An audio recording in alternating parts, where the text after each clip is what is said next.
अस्सलामुअलैकुम, आप देख रहे हैं समा। मैं हूं फवाद ज़ैदी और मैं हूं सिद्रा मीर। बुलेटिन का आगाज करते हैं। बात करेंगे बारिश के बाद तबाही और खंडर का मंजर पेश करने वाले कराची की। लोड शेडिंग करने पर के इलेक्ट्रिक के साथ क्या हुआ ये भी आपको बताएंगे। इस्लामाबाद हाई कोर्ट में कल होने वाली बड़ी पेशी से मुताल्लिक भी तफसीलात आपको बताएंगे। लेकिन सबसे पहले बात करेंगे वजीर आज़म इमरान खान की, जिन्होंने यौम आशूर पर फिरका वारियत फैलाने वाले अनासर के खिलाफ सख्त कार्रवाई का ऐलान कर दिया। कहा बास अनासर ने अहम दिन पर फिरका वारियत की आग भड़काने की कोशिश की। इमरान खान ने ट्विटर पर अपने पैगाम में कहा है कि यौम आशूर के मौके पर मुल्क में अमन व एहतराम मलहूस खातिर रखने पर पूरी कौम का मशकूर हूँ। बदकिस्मती से इस दौरान ऐसे फितनागर अनासर की शरंगेजियाँ मेरे इल्म में लाई गई हैं, जिन्होंने इस मौके पर फिरका वारियत की आग भड़काने की कोशिश की। शर पसंदों के इस ग्रोह से अब मैं नहायत सख्ती से निपटूंगा।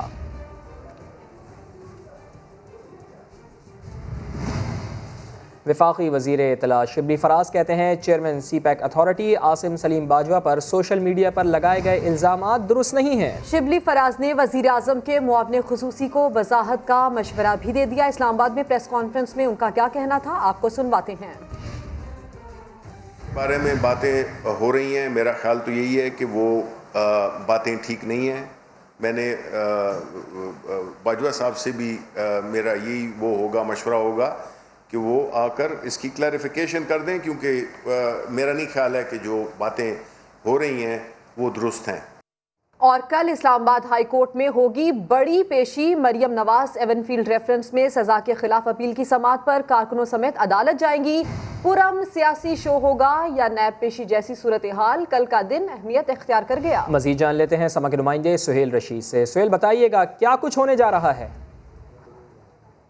जी, पनामा स्कैंडल से निकले तीनों नैब रेफरेंसेस में एहतसाब अदालत के फैसलों के खिलाफ तमाम अपीलों पर समाअत कल इस्लामाबाद हाई कोर्ट में होने जा रही है। इस अहम समाअत पर मरियम नवाज खुद इस्लामाबाद हाई कोर्ट में पेश होंगी, जो कि कल से मरी में मौजूद हैं। मरी से वो इस्लामाबाद हाई कोर्ट में पेशी के लिए आएंगी और कारकुनों का एक बड़ा काफिला जो है 12 को में जो है वो मतवक्के है कि वहाँ से उनका इस्तकबाल करेगा। कारकुनों को यहाँ से मुकामी जो लीडरान है उनकी जानिब से कॉल दी गई है कि वो वहाँ पर इकट्ठे होंगे। वहाँ से जुलूस की सूरत में मरियम नवाज इस्लामाबाद हाई कोर्ट में पेश होंगी, जहाँ पर 11 बजे के बाद डिवीजन बेंच इस अहम केस पर समाअत करेगा। एवनफील्ड रेफरेंस में सजा सुनाई गई थी मरियम नवाज को एहतसाब अदालत की जानिब से, जिसे उन्होंने कलअदम करार देने की जो है वो अपील दायर कर रखी है। नवाज शरीफ की जानिब से आज दरखास्तें दायर की गई हैं हाजिरी से इस्तिस्ना की, उन पर भी कल ही इसके साथ समाअत होगी। और जो सबसे अहम मामला इस्लामाबाद हाई कोर्ट के सामने आएगा कि इस वक्त नवाज शरीफ की जमानत का स्टेटस क्या है, क्या वो मफरूर हैं या वो अभी तक जमानत पर हैं। उसके साथ ही उनकी जो दरखास्तें हैं इल्तवा के लिए, उन पर भी कल ही इस्लामाबाद हाई कोर्ट में समाअत होगी। लेकिन जो बड़ी पेशी इसमें होनी है वो मरियम नवाज की होनी है, जो कि सुबह 8 बजे का उनको जो वक्त बताया गया कारकुनों की जानिब से कि वो इस्तकबाल के लिए अठाल चौक बाराको में इकट्ठे होंगे और वहां से काफिले की सूरत में इस्लामाबाद हाई कोर्ट उनके साथ आएंगे। उससे पहले सिक्योरिटी के इंतहाई सख्त इंतजाम जो हैं वो मुकामी इंतजामिया की जानिब से किए जा रहे हैं। G10 में तमाम रास्ते जो हैं वो सील कर दिए जाएंगे। जी, बहुत शुक्रिया आपका सुहेल, आप हमें आगाह कर रहे थे। वफाकी वज़ीर इत्तलात शिबली फराज ने अपोजिशन की APC नाकाम होने की पेशगोई कर दी है। मरियम नवाज का नाम लिए बगैर तनकीद, कहा उनको तो मोटरवे पर घूमते घूमते अचानक कुछ याद आ जाता है। जबकि शाहिद खाकान अब्बासी बोले मरियम नवाज मुस्लिम लीग नून की नायब सदर हैं, सियासत में अपना किरदार अदा करेंगी। वज़ीर इत्तलात शिबली फराज की नाम लिए बगैर मरियम नवाज और बिलावल भुट्टो पर तनकीद। इस्लामाबाद में प्रेस कॉन्फ्रेंस में कहा अपोजिशन मिलकर सिर्फ अपनी करप्शन बचाना चाहती है। एक और मोहतरमा है जो कि अभी कभी मोटरवे पे फिरती हैं तो वो उनको कुछ याद आता है, और जो दूसरे हैं वो बुनियादी तौर पे इस वक्त बिल्कुल उनका कोई एजेंडा नहीं है। शिबली फराज ने अपोजिशन की कुल जमाती कॉन्फ्रेंस नाकाम होने की पेशगोई भी कर दी। उनकी नेगेटिव सियासत, जिसमें कि कभी APC जो कि होनी नहीं है, अगर हुई भी तो एक बस अलामती सी होगी, उसमें कोई पोटेंशियल को नज़र नहीं आता। एक दूसरे के खिलाफ इनकी बदनीयती हैं। दूसरी जानिब शाहिद खाकान अब्बासी कहते हैं मरियम नवाज अपना सियासी किरदार जरूर अदा करेंगी। वो नहीं थी ट्विटर पर, आप कहते नहीं है, अब वो आ गई, आप कहते आ गई है, तो उनकी अपनी सियासत वो करेंगी जो भी तरीका है। वो एक सियासत में अब हैं, पार्टी के नायब सदर हैं और अपना रोल अदा करेंगे। इससे कबल राना सनाउल्लाह बता चुके हैं जबकि मरियम नवाज की APC में शिरकत का अभी फैसला नहीं हुआ। बदलेगा कराची? तफसील थोड़ी देर बाद। तो अल अजीजिया और एवन फील्ड रेफरेंस में अपीलों पर समाअत कल इस्लामाबाद हाई कोर्ट में होगी। साबिक वजीर आजम नवाज शरीफ की हाजिरी से इस्तिस्ना के लिए अलग अलग दरख्वास्तें दायर कर दी। सुहेल रशीद अपनी रिपोर्ट के साथ। क्या नवाज शरीफ सेहतयाब हो गए? क्या वो वतन वापसी के काबिल हैं? बड़े सवालात का मियां साहब ने खुद ही जवाब दे दिया। अल अजीजिया और एवन फील्ड रेफरेंस में इस्तिस्ना के लिए इस्लामाबाद हाई कोर्ट में अलग अलग दरख्वास्तें दायर। मौक़िफ़ अपनाया कि कोरोना की वजह से इलाज मुकम्मल नहीं हुआ। पाकिस्तान आने के लिए पुरअज़्म हूँ, लेकिन इस वक्त सेहत न ही डॉक्टर्स वापस आने की इजाज़त दे रहे हैं।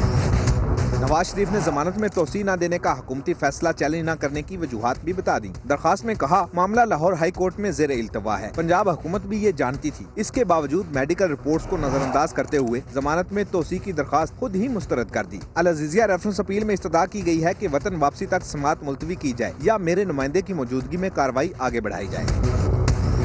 इस्लामाबाद हाई कोर्ट का 2 रुकनी बेंच मंगल के रोज नवाज शरीफ और नैब की अपीलों पर समाअत करेगा। मरियम नवाज और सफदर के वकील अमजद परवेज ने एवन फील्ड रेफरेंस में सजा के खिलाफ अपील पर समाअत मुलतवी करने की दरख्वास्त कर दी।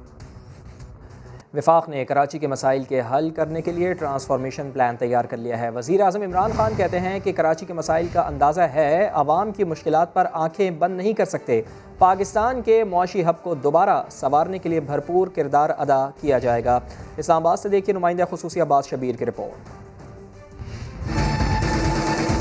कराची बदलेगा ट्रांसफॉर्मेशन प्लान के जरिए। वजीर आजम इमरान खान की ज़ेर सदारत बड़ी बैठक। शहर कायद के मसाइल के मुस्तकिल हल के लिए मंसूबा तैयार। नाम होगा कराची ट्रांसफॉर्मेशन प्लान। पानी, सीवरेज, नालों की सफाई, सॉलिड वेस्ट मैनेजमेंट और ट्रांसपोर्ट समेत सब मसाइल का हल तजवीज़ कर दिया गया इस प्लान में। इजलास में बताया गया कि प्लान मुल्क के मुआशी हब की तरक्याती जरूरियात को मद्देनजर रखकर तश्कील दिया गया। वजीर आजम ने कहा पाकिस्तान की तरक्की कराची की तरक्की से वाबस्ता है। शहर को दरपेश मसाइल का मुकम्मल इदराक है। मसाइल के हल और तरक्की के लिए विफाक भरपूर किरदार अदा करेगा। वजीर आजम ने तमाम स्टेक होल्डर्स को मशावरत से प्लान की नोक पलक संवारने की हिदायत कर दी। इजलास में विफाकी वज़रा Asad Umar, Ali Zaidi, governor Sindh Imran Ismail, chairman NDMA और मुतलका हुकाम शरीक हुए। कराची में तवील लोड शेडिंग पर कोई बहाना काम न आया। नेपरा ने के इलेक्ट्रिक पर 20 करोड़ रुपए का जुर्माना कर दिया। नेपरा एक्ट के तहत ये ज्यादा से ज्यादा जुर्माना है। वहाब कामरान से मजीद बात करेंगे। वहाब बताइए क्या तफसील है खबर की। देखिए जी, गुज़श्ता माह कराची में बिजली की तवील और गैर एलानिया लोड शेडिंग पर नेपरा ने नोटिस लेकर तहकीकात का आगाज किया था के इलेक्ट्रिक के खिलाफ, और इसी तनाजुर में के इलेक्ट्रिक को शोकाज नोटिस जारी किया गया था, जिसके जवाब को अथॉरिटी ने मुस्तरद कर दिया है और नेपरा ने के इलेक्ट्रिक पर 20 करोड़ रुपए का जुर्माना आयद कर दिया है। अथॉरिटी का कहना है कि नेपरा एक्ट में ज्यादा से ज्यादा जुर्माना है जो कि लगाया गया है के इलेक्ट्रिक पर, और के इलेक्ट्रिक के जो भी जवाब थे लोड शेडिंग के वो अथॉरिटी ने सारे के सारे मुस्तरद कर दिए। तफसील फराहम करने के लिए आपका शुक्रिया वहाब। कराची की बात करते हैं। डिफेंस और क्लिफ्टन में 5 रोज से सड़कों और गलियों में पानी जमा है। बिजली आई ना ही गैस। ऐसे में मकीनों का सब्र जवाब देने लगा। क्लिफ्टन कंटोनमेंट बोर्ड के दफ्तर का घेराव करके एहतजाज किया। शाहनवाज अली कादरी अपनी रिपोर्ट के साथ। टैक्स नहीं देंगे हम लोग, इनके ऑफिस पे आके रोजाना शोर करेंगे।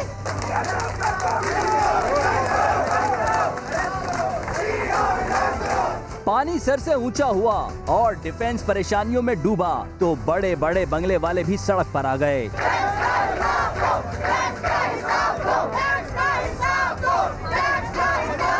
4 दिन से गली मोहल्ले और घरों में जमा बारिश के पानी की निकासी न होने पर DHA के मकीनों ने CBC दफ्तर पर एहतजाज किया और खूब नारे भी लगाए। कोई सहूलियात नहीं। अगर अभी मैं आपको तस्वीर दिखाऊंगी ना, अभी तक मेरी गली में 28 स्ट्रीट मुहाफिज में अभी तक 2 फुट पानी है ना।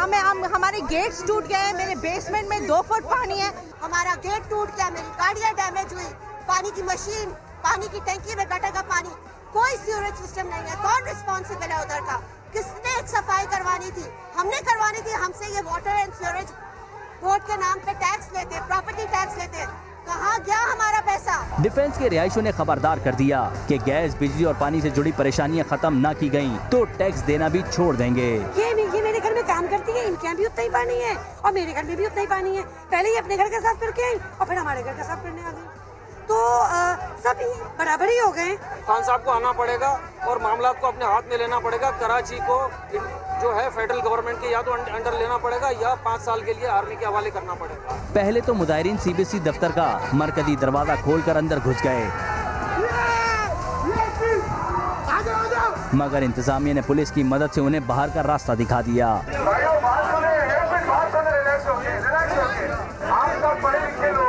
बाद में मुजाहिरीन का 15 रुकनी वफ्द सीईओ क्लिफ्टन कंटोनमेंट बोर्ड के साथ मेज पर बैठा, मगर बात फिर भी ना बनी। डिफेंस के रिहायशियों ने अदालत जाने का फैसला कर लिया। कैमरामैन शाहिद बलोच और फरहान यूसुफ के साथ शाहनवाज अली कादरी, समा, कराची। अब रुक कर लेते हैं नया नाजिमाबाद का। कराची का इलाका नया नाजिमाबाद 4 दिन बाद भी 8 से 9 फीट पानी में डूबा हुआ है। घर का सामान, गाड़ियां, सब कुछ तबाह हो गया। हुकूमत की बेहिसी तो है ही, नया नाजिमाबाद इंतजामिया भी मदद नहीं कर रही। जिंदगी की जमा पूंजी लगाकर घर बनाने वाले रो रो कर फरियाद कर रहे हैं। सलमान अहमद अपनी रिपोर्ट के साथ। ये हमारी डीएसएनजी को अंदर रोक लिया है, बदमाशी कर रहे हैं सिक्योरिटी गार्ड। समा मुतासरीन की आवाज क्यों बन रहा है? नया नाजिमाबाद की बदहाली रिहायशियों की परेशानी क्यों दिखाई जा रही है? सिक्योरिटी गार्ड दीवार बन गया। कवरेज से रोकने की कोशिश पर इलाका मकीन भी समा की हिमायत में आ गए।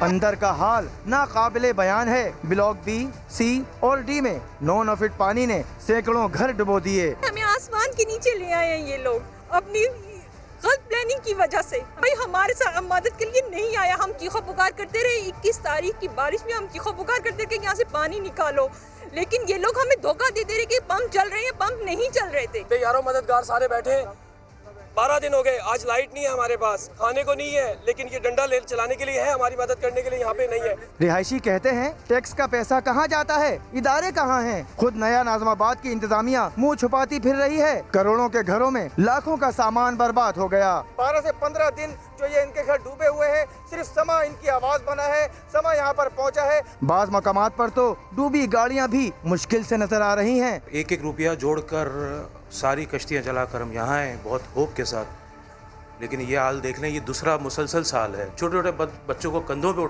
उठाकर यहाँ से गए। एक बंदा, नया नाजिमाबाद का एक बंदा सामने नहीं आया। पूरी मैनेजमेंट इनकी भाग चुकी है। जावेदा कॉरपोरेशन के डायरेक्टर मोहम्मद एजाज कहते हैं नया नाजिमाबाद में ड्रेनेज सिस्टम मौजूद है, लेकिन गैर मामूली बारिश के बाइस ये हालत हुई। इस वक्त कम से कम 10 से 15 पंप जो है वो पानी को बाहर निकाल रहे हैं और उसको ड्रेनेज में डाल रहे हैं। वो सिर्फ ये कि एक इतना क्वांटम इतना बड़ा है पानी का कि उसको निकलने में एक टाइम लग रहा है, जो मुझे लग रहा है कि 2 से 3 रोज मजीद लगेंगे तो ये इंशाल्लाह क्लियर हो जाएगा। इलाका मकीन कहते हैं नया नाजिमाबाद में अगर हंगामी बुनियादों पर नकासी न की गई तो घरों की बुनियादें कमजोर हो जाएंगी। कैमरा टीम और साथी रिपोर्टर अशरफ खान के साथ सलमान अहमद, समा, कराची। सिंध हुकूमत ने डिफेंस में निकासियाब के लिए तो भारी मशीनरी भेज दी, मगर नया नाजिमाबाद का ख्याल अब तक न आया। समा ने आवाज़ उठाई तो वज़ीर बल्दियात सिंध नासिर हुसैन शाह ने साफ साफ कह दिया, ये तो प्राइवेट सेक्टर की जिम्मेदारी है, हमसे किसी ने मदद भी नहीं मांगी। नया नाजिमाबाद का एरिया ज़ाहिर है प्राइवेट सेक्टर में है और वही वहाँ पे इंफ्रास्ट्रक्चर और दीगर चीज़ों का उनकी जिम्मेदारी होती है। सब नजरें, सब मशीनरी डिफेंस पर। नया नाजिमाबाद नजरअंदाज। सिंध हुकूमत को है दावत का इंतजार। यहाँ से हमारी तरफ कोई इस तरह की डिमांड नहीं आई, ना ही वो जो इंतजामिया है नया नाजिमाबाद वालों की, उन्होंने कोई हमें कहा कि जी हमें कोई सपोर्ट चाहिए। नया नाजिमाबाद छोड़कर डीएचए में टीमें भेज दी। मेरा खुद घर फेज 8 में है। डीएचए और इस साइड पे तो सीएम साहब खुद गए थे तो उन्होंने कहा जी हमें सपोर्ट करें, तो हम उनको सपोर्ट कर रहे हैं। नया नाजिमाबाद डूब गया, सिंध हुकूमत को खबर न हुई। हमें ये इस एरिया का इल्म इसलिए नहीं था, रोजमर्रा से हम डील नहीं करते ना, ये ओझल इसलिए हो गया कि ये नया नाजिमाबाद एक साइड पे बना हुआ है। शाह साहब को सोशल मीडिया पर भी कुछ नजर न आया। शाह साहब सोशल मीडिया का इस्तेमाल करते हैं? जी बिल्कुल करते हैं, वहाँ भी इसकी तरफ से ऐसी बात नहीं आई थी नया नाजिमाबाद की तरफ से। लेकिन सिंध हुकूमत के वुज़रा तो हर दिन प्रेस कॉन्फ्रेंस करते हैं। आपके मिनिस्टर्स हमारे खिलाफ तो प्रेस कॉन्फ्रेंस भी कर रहे होते हैं, तो उनके कानों तक भी आवाज नहीं पहुंची। अवाम पूछते हैं, नासिर शाह साहब, मुराद अली शाह डिफेंस जा सकते हैं तो नया नाज़िमाबाद क्यों नहीं? क्या नया नाज़िमाबाद सिंध का हिस्सा नहीं? कराची को जदीद शहर बनाएंगे, 100-150 अरब से ज्यादा का पैकेज देंगे। गवर्नर सिंध ने प्रोग्राम नदीम मलिक लाइव में अच्छी खबर सुना दी। कहा कराची का आने वाला एडमिनिस्ट्रेटर मुतनाज़ हुआ तो सब कुछ ज़ाया हो जाएगा। इमरान इस्माइल ने नया नाज़िमाबाद और डिफेंस के मकीनों को रिलीफ फराहम करने का ऐलान भी कर दिया। वज़ीर आज़म बड़े क्लोजली इसको देख रहे हैं, कराची के तमाम मामला को। जो आज की मीटिंग थी वो इंतहाई अहमियत की हामिल यूँ थी कि एक कराची ट्रांसफॉर्मेशन प्लान मुंतखब किया गया है। वज़ीर आज़म खुद कराची तशरीफ लाकर इस प्लान को बाकायदा तौर से इसका अनाउंस करेंगे। इसमें 3 बड़ी चीज़ें हैं। एक तो सॉलिड वेस्ट मैनेजमेंट जो है उसको देखा जा रहा है। दूसरी चीज़ जो है ये ड्रेनेज सिस्टम को जो है उसको करेक्ट किया जाएगा। सीवरेज सिस्टम है उसको यानी उसके ट्रीटमेंट प्लांट्स TP4 और TP3 जो है उस तर्ज के ऊपर उसको ले जाया जा रहा है। रुपए का प्लान है, ये कुछ छोटा प्लान नहीं। It will transform Karachi into a new city इंशाल्लाह। 100-150 अरब रुपए का पैकेज होगा, क्या होगा? ज्यादा का होगा इंशाल्लाह।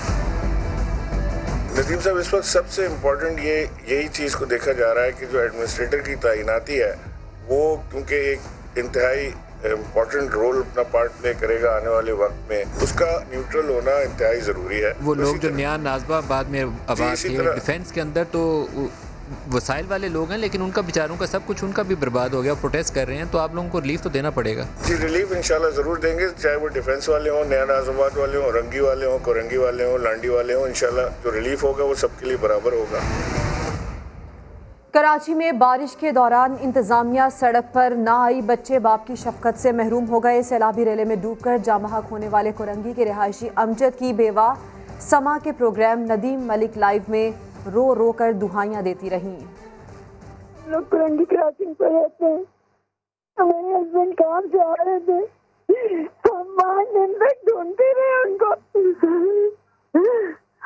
कितने बच्चे यतीम करवाने आप लोगों ने, इस गवर्नमेंट को बेड़ा को जैसे कितने बच्चे यतीम करवाने, कितनी बीवियां बेवा करवानी है इन्होंने।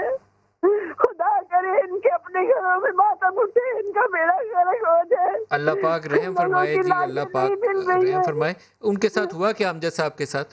घर आ रहे थे, लास्ट टाइम मुझसे बात की है, मैं आ रहा हूँ, रास्ते में हूँ, 10 मिनट में घर पहुँच रहा हूँ। वो 10 मिनट मेरी जिंदगी पे हावी हो गए। अल्लाह आपके लिए आसानी पैदा करे। मेयर कराची फेल या पास, जानिए थोड़ी देर बाद।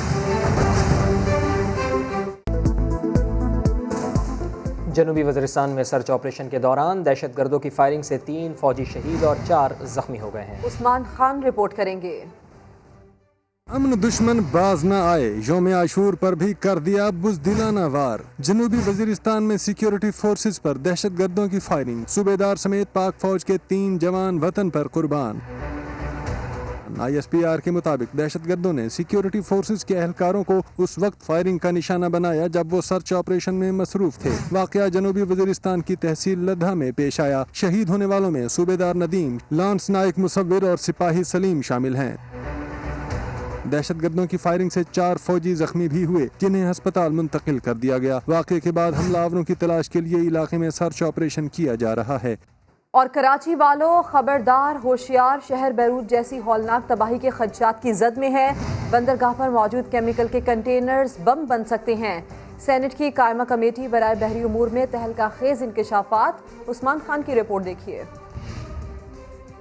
में डूबे कराची पर होलनाक तबाही के संगीन खतरात भी मंडलाने लगे। सेनेट की कायमा कमेटी बराए बहरी अमूर में चेयरमैन कराची पोर्ट ट्रस्ट का दिल दहला देने वाला इंकशाफ। कमेटी को ब्रीफिंग में बताया गया कि बंदरगाह पर सैकड़ों कंटेनर्स हैं, जिनमें से 9 खतरनाक केमिकल से लदे हैं।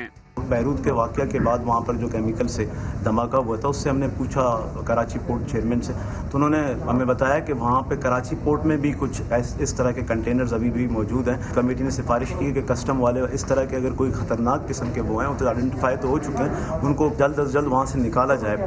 बात कस्टम वालों की आई तो केपीटी हुकाम ने उनकी अहलियत और संजीदगी का रोना भी रो दिया। कराची पोर्ट में सालों से कस्टम की वजह से सालों से कोई उनका 40% एरिया ऑक्युपाई किया हुआ है मुख्तलिफ कंटेनर्स ने, जो एफिशिएंसी को कराची पोर्ट के बड़ा असरअंदाज हो रही है। सैकड़ों की तादाद में लेटर अभी तक लिख चुके हैं कि कस्टम इनको क्लियर करे। कराची पोर्ट की परेशान कुन सूरत हाल पर कमेटी ने आइंदा इजलास में चेयरमैन FBR को तलब कर लिया। उस्मान खान, समा, इस्लामाबाद। वज़ीर ख़ारजा शाह महमूद कुरैशी से सऊदी सफ़ीर नवाफ बिन सईद अल मालिकी ने मुलाकात की है। मुख्तलिफ शोबों में ताउन के फ़रोग़ और बाहमी दिलचस्पी के उमूर पर तबादला ख्याल किया गया। वज़ीर ख़ारजा का कहना था कि पाकिस्तान और सऊदी अरब के ताल्लुक़ात गहरे और तारीख़ी नौइयत के हैं। हरमैन शरीफैन का तक़द्दुस हर मुसलमान के ईमान का हिस्सा है। सऊदी अरब की सालमियत के तहफ़्फ़ुज़ के लिए शाना बशाना खड़े हैं। शाह महमूद कुरैशी ने सऊदी हम मनसब और वज़ीर तवानाई के मुतवक्के दौरे पर भी बातचीत की है और उनसे मुलाकात की ख्वाहिश का इजहार भी किया है। इसराइल से पहली कमर्शियल परवाज सऊदी फ़ज़ाई हुदूद इस्तेमाल करते हुए अमारात पहुँच गई। इवांका ट्रंप ने उसे तारीख़ी लम्हा करार दिया। फ़लस्तीनी अथॉरिटी के सरबराह महमूद अब्बास कहते हैं दिल खून के आंसू रो रहा है। कराची में बारिश के 4 दिन बाद भी शहर का बुरा हाल है। रिहायशी इलाके हों या तिजारती मराकज़, सब जगह पानी मौजूद है। लोग अपनी मदद आप के तहत निकासी आप की कोशिशें कर रहे हैं। ज़िला गरबी की रिहायशी सोसाइटी में तो खंदक खोदना पड़ गई। खुर्शीद आलम की रिपोर्ट देखिए। ये है अलगाजी विलास का मंजर। जिला गरबी की इस रिहायशी सोसाइटी में 450 मकानात हैं, जिनमें से बेशतर खानदान अपना घर बार छोड़कर जा चुके हैं। आर्जी तौर पर खंदक बनाकर इलाके से पानी निकालने की कोशिशें की जा रही हैं। 3 से 4 दिन हो गए बारिशें जब से हुई हैं। ये बरसात का पानी पीछे आबादियों में गाजी गोल्ड और फातमिया सोसाइटी उधर जमा हुआ है। MNA आफ्ताब जंगीर साहब यहाँ पे आए थे, लोगों को सिर्फ दिलासा दे के वो यहाँ से चले गए ना। तो यहाँ पे कोई ना MNA वगैरह आते, ना कुछ आते, ना UC वाले आते, कोई काम इस इलाके का कोई पुरसाने हाल नहीं है सर। जिला गरबी से जुनूबी तक सूरत हाल खराब है। तिजारती मरकज लाइट हाउस गंदे पानी की जद में है, जिसकी वजह से कारोबारी सरगर्मियां शदीद मुतासिर हैं। 1 हफ्ता हो गया ही, अब देखिए अब इसका हसन असर, और यहाँ खुशबू के बाजार में जो है बदबू, ये फुल भरा हुआ है, ये फुल भरा हुआ है। ये देखो पानी का ऐसा ढेर लगा हुआ है, हम लोग कहाँ पे जावे, गाड़ियाँ वो रोडों पे करा करते हैं। 2-2 रुपए की टॉफी पर टैक्स देने वाले अवाम हुकूमती नुमाइंदों की राह ही तकते रह गए, मगर हंगामी हालात में भी परेशान शहरियों का कोई पुरसाने हाल नहीं। कैमरामैन मोहम्मद आतिफ के साथ खुर्शीद आलम, समा, कराची। सिंध और उसके दिल कराची को तबाह बर्बाद कर दिया गया। पीपल्स पार्टी ने खरबों का बजट कहाँ खर्च किया? नासिर शाह किस मुंह से 10 अरब डॉलर्स मांग रहे हैं? क्या ओमनी अकाउंट्स और लीडरशिप की जेबें भरने के लिए पैसा दें? विफाकी वजीर इत्तलात शिबली फराज ने सिंध सरकार को टकासा जवाब दे दिया। कहा, कराची को खंडर बनाने वालों से सवाल करो तो सियासी इंतकाम का इल्जाम लगाते हैं। सूबा जो कि इस वक्त मुश्किलात का शिकार है, ख़ास तौर पे कराची का शहर, तो हम ये देखते हैं कि साथ ही साथ में प्रेस कॉन्फ्रेंसेस भी हो रही हैं। पीपल्स पार्टी के जो लीडरान हैं, आप एक ऐसी पार्टी की नुमाइंदगी कर रहे हैं जब 10 साल से 12 साल हुकूमत, अभी जो पहला ये जो लेटेस्ट जो स्पेल है, खरबों रुपए इन्होंने लिए, लेकिन आप देखें, आप अस्पताल देखें बुरी हालत, आप सड़कें देखें उनकी बुरी हालत, आप सीवरेज सिस्टम देखें उसकी बुरी हालत, आप स्कूलों को देख लें, घोष स्कूल बने हुए हैं, न दवाइयाँ मिलती हैं वहाँ पे, न एम्बुलेंस मिलती है। एक ऐसा उन्होंने निज़ाम बनाया है कि जिसमें कि उनके जो एक रहनुमा इंफॉर्मेशन मिनिस्टर हैं वो नासिर साहब, वो ये कह रहे थे कि कराची को 10 अरब डॉलर का पैसे मिल जाएं तो हम ये मसाइल हल कर सकते हैं। हमारे पास है भी नहीं, अगर होते भी तो हम उनको ना देते। उसकी वजह ये है कि इन्होंने तो सीधा जाना था, ओमनी बैंक अकाउंट्स में जाना था, इन पैसों ने तो जाना था इनके जो लीडर हैं उनकी जेबों में जाना था, और लीडरशिप उनकी गायब है।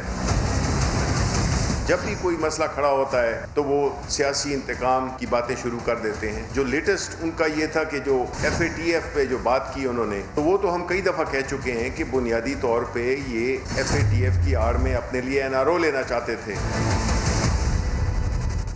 मुश्किल वक्त में कराची वालों की किसी ने मदद नहीं की, लेकिन बल्दियाती इलेक्शन करीब आते ही सब ने शहर कायद पर नजरें जमा ली हैं। शहबाज शरीफ को भी कराची वालों की याद सताने लगी। 2 सितंबर को शहर कायद आने का प्रोग्राम बना लिया है। कराची की बर्बादी का नजारा देखने वाले शहरियों, एक बार फिर वादे दावे सुनने को तैयार हो जाओ। सियासी बाजीगरों ने फिर शहर कायद पर नजरें जमा ली हैं। शहबाज शरीफ को कराची की याद आ गई। 2 सितंबर को शहर आकर समाजी रहनुमा फैसल ईदी और बारिश मुतासरीन से मिलेंगे। दूसरी जानिब सिंध सरकार को तो सब अच्छा नजर आता है, मगर उन्हीं की जमात के सीनियर रहनुमा को कराची के मसाइल दिखने लगे। अभी तक कराची के हालात तसल्ली बख्श नहीं है। स्पेसिफिकली कराची को फोकस करने की जरूरत है। नेगेटिव पॉलिटिक्स नहीं खेलनी चाहिए। मुस्तफा कमाल मसाइल का हल 12 साल से इख्तिदार में बैठे चेहरों की तब्दीली बताते हैं। ऐसा नहीं था कि कराची में इतने भी पैसे नहीं थे कि कचरा नहीं उठ सके। पैसे की भी जरूरत है, इख्तियार वसाइल की भी जरूरत है, और उससे बढ़कर किरदार वाले लोगों की जरूरत है। अगर यही रहे ना तो 10,000 अरब डॉलर में भी ठीक नहीं होंगे। ठीक है, अगर यही लोग रहे। ख्वाजा अजहर को लगता है कि मर्दमशुमारी दुरुस्त होगी तो मसाइल हल होंगे। जब तक इस शहर की आबादी सही नहीं गिनी जाएगी, इस पे वसाइल की तकसीम मुमकिन ही नहीं है। जब तक इस शहर की 20 मल्टीपल सिविक एजेंसीज को खत्म नहीं किया जाएगा, ये बनाना रिपब्लिक ही बना रहेगा।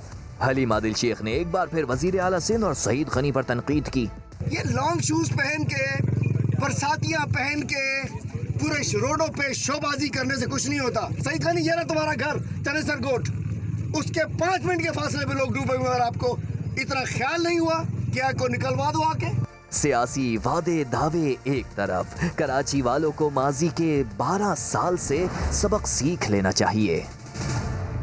ऐसे में डिफेंस क्लिफ्टन की हालत ज़ार पर फनकार बिरादरी भी बोल पड़ी। फ़ख्र आलम, फैसल कुरैशी, यासिर हुसैन और एजाज असलम ने शदीद रद्द-ए-अमल का इजहार किया। समा से गुफ्तगू में कहा, जिम्मेदारों को काम करना पड़ेगा, अब कोई खामोश नहीं रहेगा।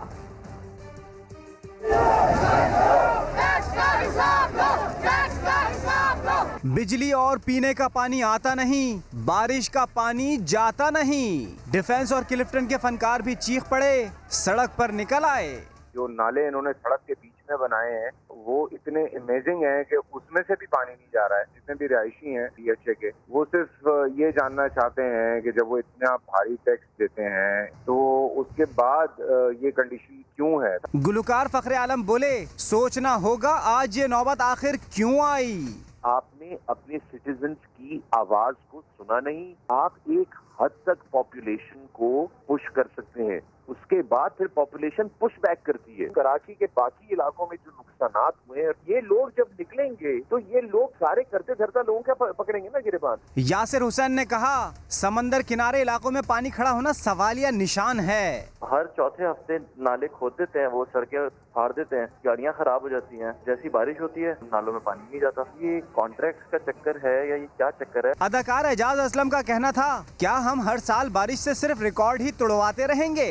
2-2, 2.5 लाख रुपए हम साल के वाटर एंड कंजर्वेंसी बिल देते हैं और हमारे पास पीने का पानी नहीं आता, हम टैंकर से लेते हैं। इतना अरबों रुपए का नुकसान हुआ है, इसकी जिम्मेदारी कौन लेगा। ये इनकी मार्केट प्लानिंग है। फनकारों का यही कहना है, अब एक दूसरे पर इल्जाम तराशी से काम नहीं चलेगा, अब कोई खामोश नहीं रहेगा।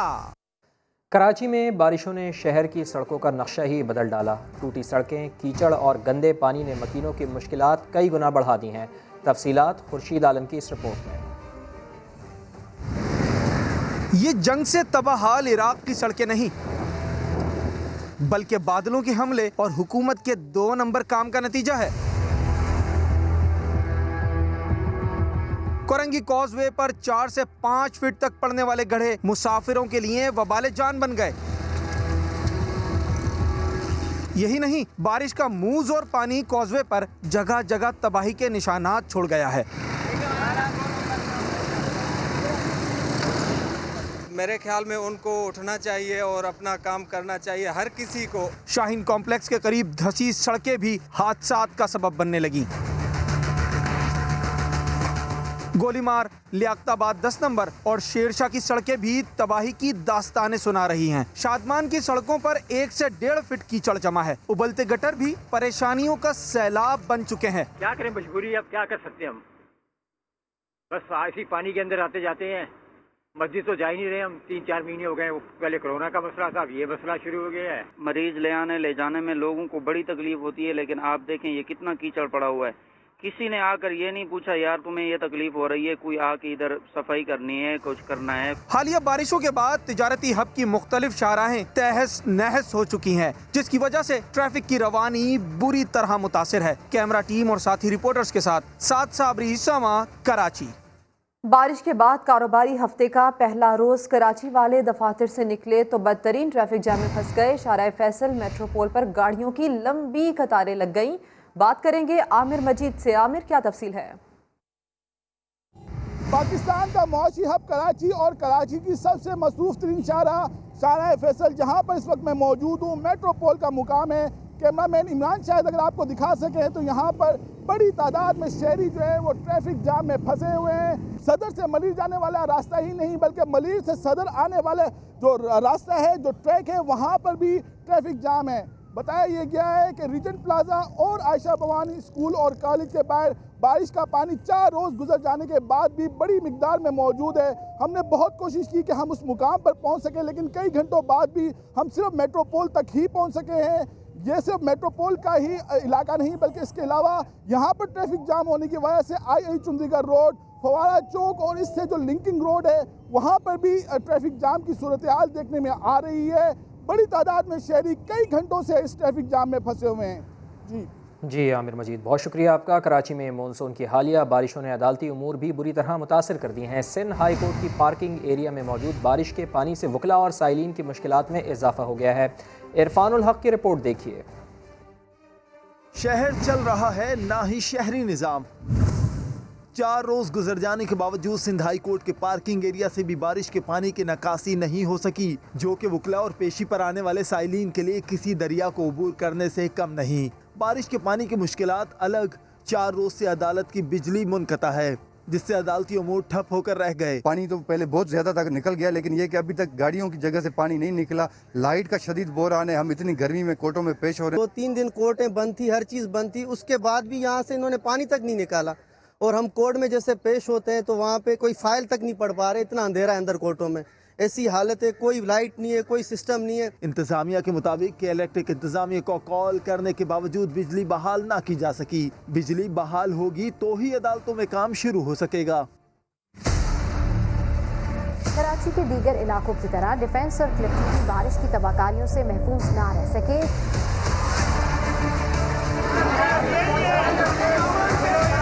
डिफेंस और क्लिफ्टन के रिहायशियों का अब सबर का पैमाना लबरेज हो चुका है। कोर्ट के नाम पे टैक्स लेते, प्रॉपर्टी टैक्स लेते, कहाँ गया हमारा पैसा? अभी तक मेरी गली में 2 फुट पानी है। नाम नया लेकिन मुश्किलात पुरानी, ये है नया नाज़ाबाद की कहानी। ये तमाम लोग अपना घर छोड़कर जा चुके हैं। बड़ी मुश्किल से यहाँ पहुँचे हैं। 1-1 रुपया जोड़कर सारी कश्तियाँ चलाकर हम यहाँ आए, बहुत होप के साथ। हमारी करोड़ रुपए की ये प्रॉपर्टीज़ है, लेकिन सब ख़त्म हो गया। जितने भी हमारे पास इस वक्त पाकिस्तान में रिसोर्सेज हैं, यहाँ लाकर लगाने पड़ेंगे, अदरवाइज़ ये बिल्डिंग जो हैं ये कोलैप्स कर जाएंगी। सिंध में बल्दियाती नुमाइंदों की 4 साला मुद्दत खत्म हो गई। वसीम अख्तर समेत तमाम छोटे बड़े शहरों के बल्दियाती नुमाइंदों ने कुर्सियां छोड़ दी। सूबे में पीपल्स पार्टी और MKM के नुमाइंदे मुंतखब हुए, लेकिन कराची से सक्खर तक कोई काबिले तारीफ काम न करवा सका। शहर मजीद बर्बाद हो गए।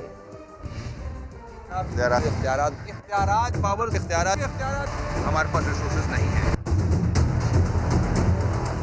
मेयर कराची के 4 साल इख्तियारात का रोना रोते गुजरे, लेकिन पीपल्स पार्टी के लूले लंगड़े बल्दियाती निज़ाम में हक़ाइक़ इतने बुरे भी न थे जितने वसीम अख्तर बताते रहे। इस तरह से इस शहर को तबाह किया जा रहा है, चाइना कटिंग हुई है। सिंध गवर्नमेंट की ना अहली है ये, सिंध गवर्नमेंट के पास है सारे पावर। अगर मैं नहीं भी कर रहा तो सिंध गवर्नमेंट का जो लोकल गवर्नमेंट का डिपार्टमेंट है वो एडमिनिस्ट्रेटिव डिपार्टमेंट है।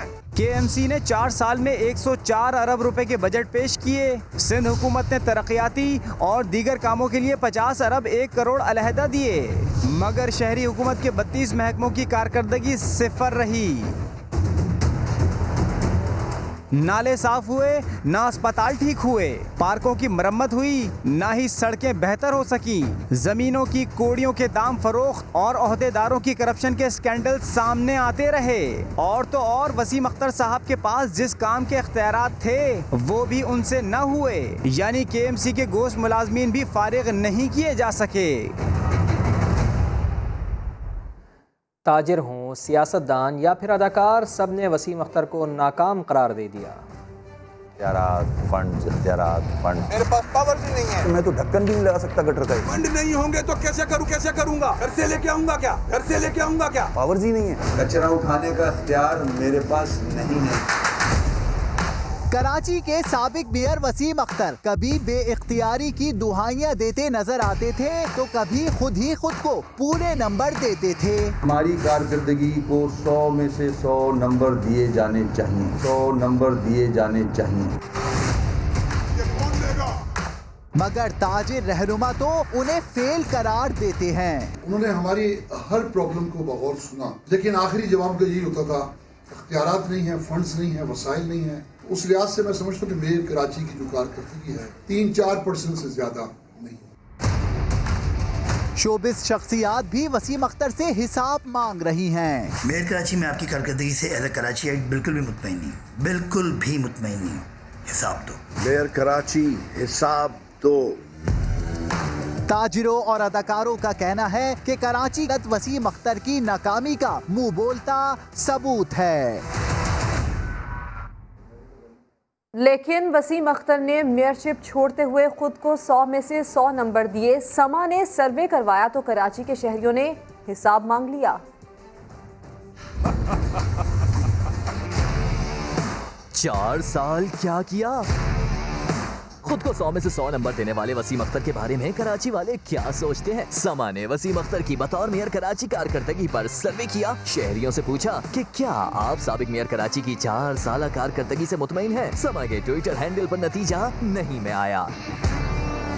शहरियों ने वसीम अख्तर से 4 सालों का हिसाब मांग लिया। मेयर कराची को जो है हमें हिसाब देना पड़ेगा, उनका हिसाब बिल्कुल वाज़े होना चाहिए। मैं कराची हिसाब दो। शहरियों का कहना है कि जब कुछ कर ही नहीं सकते थे तो इक़्तिदार से क्यों चिमटे रहे? हिसाब तो देना पड़ेगा। ओगरा की अवाम दुश्मन तजावीज़ मुस्तरद पेट्रोलियम मसनूआत की कीमतों में इजाफे की तजवीज़ कबूल नहीं कर सकता। इमरान खान का ऐसा कहना है। कोरोना और बारिशों ने पहले ही मुसीबतों के पहाड़ तोड़ रखे हैं। वज़ीर आज़म का ऐसा कहना है कि मुश्किल हालात में अवाम पर मज़ीद बोझ कैसे लाद दिया जाए। ओगरा ने पेट्रोलियम मसनूआत की कीमतें 10 रुपये तक बढ़ाने की सिफारिश की थी। खेल से खबर, पाकिस्तान T20 सीरीज बराबर कर सकेगा या इंग्लैंड 2-0 से अपने नाम करेगा। तीसरा T20 कल मैनचेस्टर में होगा। मैच रात 10 बजे शुरू होगा। दूसरे T20 में पाकिस्तानी टीम 195 रन बनाकर भी हार गई। बैटिंग लाइन, कोचेस की हिकमत अमली और बॉलर्स की लेंथ पर सवालात उठने लगे। एक ब्रेक के बाद होंगी हेडलाइंस। आप देखते रहिए समा।